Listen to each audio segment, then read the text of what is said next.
नमस्कार दोस्तों बात करते हैं पावर स्टार पवन सिंह के बारे में। दोस्तों पावर स्टार पवन सिंह का एक फ़ोटो काफ़ी ज़्यादा वायरल हो रहा है, जिसमें आप देख सकते हैं कि पवन सिंह किस तरह से बीमार नज़र आ रहे हैं और काफ़ी ज़्यादा सीरियस नज़र आ रहे हैं। दोस्तों जैसे ही यह फ़ोटो वायरल हुआ तो जितने भी पावर स्टार पवन सिंह के फैंस हैं वो टेंशन में आ गए हैं कि सच में पावर स्टार पवन सिंह बीमार पड़ गए हैं, क्या सच में पावर स्टार पवन सिंह इतने स्वस्थ थे और अचानक इतने सीरियस हो गए।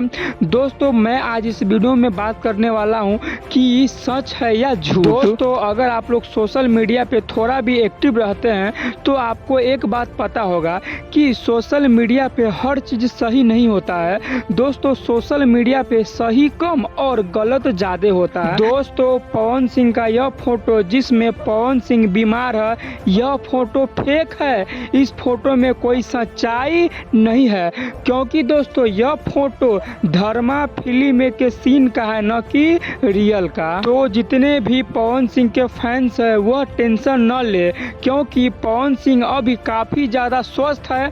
उन पे महादेव की कृपा है कि पवन सिंह काफ़ी ज़्यादा स्वस्थ और मस्त है।